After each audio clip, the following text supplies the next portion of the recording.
Men of Reddit, what is a time you felt creeped out by a woman? When my girlfriend puts her jumper on, she lets it get stuck on her head, then makes angry ape noises, and it creeps me out and scares me. Had a stalker. One date that ended after 35 minutes. I was able to text my sister and she called me pretending something bad had happened. Pictures didn't match the online profile. Also, more or less, I got the "this girl is crazy" vibe. She didn't take the hint, so I blocked her. She kept getting new phone numbers. I documented everything.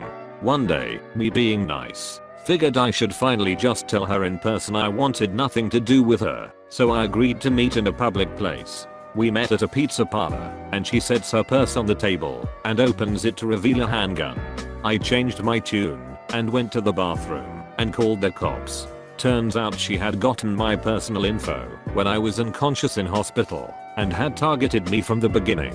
She went to jail for felony stalking and lost her job as a nurse. Edit. I want to use my top comment to provide my advice. In any situation, document everything. Screenshot messages. Screenshot your phone call list. Back them up somewhere else besides your phone. The easiest way to stop harassment stalking is to get a temporary protection order and then a restraining order and/or a no contact order, and screenshots and detailed documentation makes it easier to obtain one.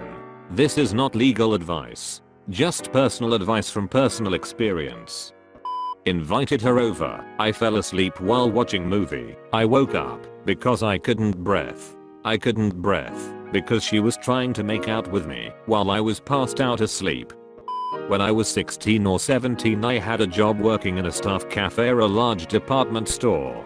This one female employee, who must have been in her late 40s, hit on me relentlessly. Every day I worked as a server, she would flirt with me. No, flirt is too mild a word. She would graphically tell me what she wanted to do to me. Other people around didn't matter. She was a heavy smoker and looked like she was gaunt and looked older than she was, and she was creepy as hell. My manager told her to knock it off, but it didn't work. In the end, my manager moved me to the back area doing food prep because of this one lady. Even then, I could hear her asking where I was from the counter. I didn't really mind being in the back area though. I was just glad to not have to deal with her anymore. She should have been fired. One day, this woman walks along the street pushing a baby carriage and dragging some 5-year-old boy along. And she stops right in front of my house while I'm trimming the hedge, and my wife is right besides me deadheading the flower beds. She points at me and tells the kid, "You wanna see your dad? That's your dad right there." The kid sort of stares, and they all leave silently without a word. I'd never seen that woman in my life. I have no ex-girlfriends. It made for an uncomfortable mood at supper as I explained these facts to my wife. Edit. Should have specified.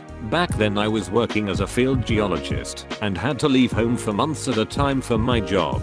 When you are in this line of work, you and your spouse need to have absolute trust in one another. We did, and we do, but to maintain that, you have to be absolutely candid about everything. When I was telling my wife I had no idea who that was, I kept telling myself that's exactly what the kind of guy who keeps a girlfriend in every city and port would say. Didn't enjoy the experience, even if it makes for good storytelling. 2/10 would not recommend. I'm feeling a lot worse for the little boy in this situation. I worked as a lifeguard for a summer camp. We hung out with the camp counselors a lot throughout the summer. There was one counselor, let's call her Mary, who always gave me a weird vibe, but I ignored it. At the end of summer, we all go to Mary's family cottage in Wasaga for the weekend. After the first night, we were all sitting around for breakfast, and Mary told everyone there how cute I was when I was sleeping, and that she took photos of me while I was sleeping. I noped the duck out of there. Worst case Ontario right there. Was at a party and passed out on a couch from intoxication. A friend of a friend who I had known had a crush on me for months was also there. I guess at some point almost everyone at the party went outside, and for an undetermined amount of time, while everyone was gone, she proceeded to grope me through my pants and kiss my neck. I only know this because after an undetermined period, someone came in, saw what was happening, and told her to leave. I only have very vague memories of her actually touching me, but I recall not having the strength to move. Found out she is now posting #metoo. Edit. The status was taken down shortly afterwards, either from close friends confronting her about it, or she simply remembered what she did. College dude here. Full semester. It's probably 2-3 weeks into the semester. I'm a pretty shy guy and haven't talked to anyone in the class, let alone befriend them.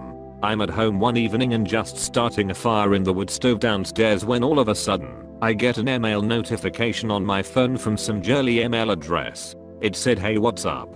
For a split second I thought it was spam, but surely this was no spam. No advertising, no links, no anything. Her name was in the email, so I cross-referenced that with the roster for all my classes, and I found a match. It was a girl in my business class. I replied back casually saying nothing much, "How about yourself?" and blah blah blah.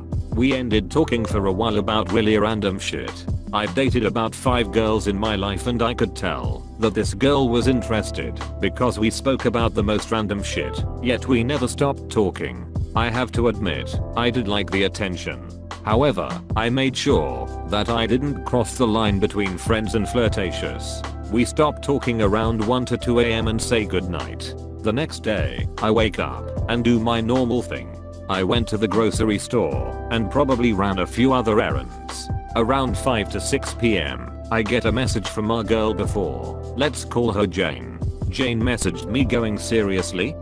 I was confused and thought maybe she accidentally sent that to me instead of someone else. I replied telling her that, and she says, "No, you seriously didn't message me the entire day." I was like, "Oh, I'm sorry, I was just kinda busy, I guess." She goes, "Well, you need to understand that I can't always be the one putting in the effort. You have to make an effort to message me too. Let me remind you, this is literally the second day of me ever talking to her.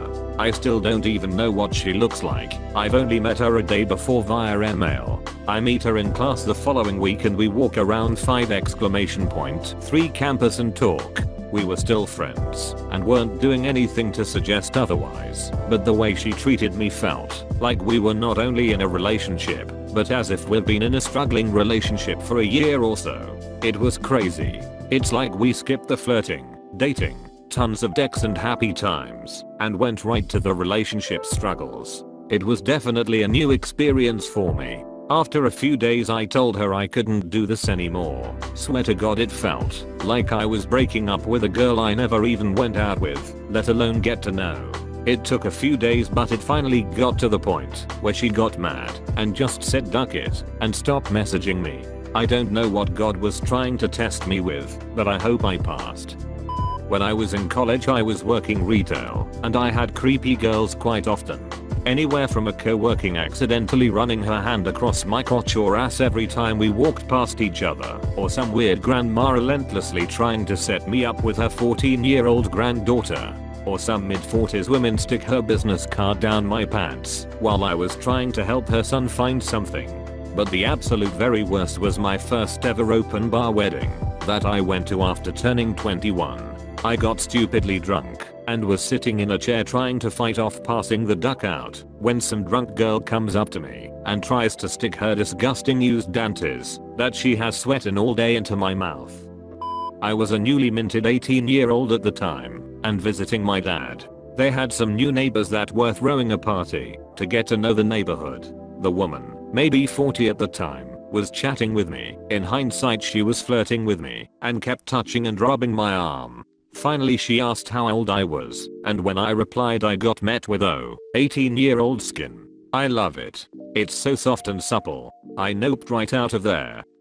I had a drunk boss follow me into my office during a holiday party. It was years ago, but I still remember her leathery skin and the smell of her musky perfume. I don't remember her exact words as she bent over my desk, but I was in there to get my briefcase and coat so I could go home, and she intimated that I wasn't going anywhere until she said so. She was drunk, 5 feet 3 inches and maybe 100 pounds at the ripe old age of 60 something, so she sure as hell couldn't stop me, but she was my boss, so I hesitated. Finally I smiled and walked right past her back into the party, where I found my rep. I asked her to speak in private. She wrote up some letter that I signed, and she said she'd keep it in her desk in case anything ever happened again. I don't remember the contents of the document, but I got the feeling this was not standard practice. This was a long time ago, and it was my first real job before I even graduated college. So I'm shaky on the details, but nothing ever happened again, and this boss wasn't weird to me after that, so I kinda forgot about it when I left the job about a year later. Still, I remember being really spooked and not knowing how to handle it.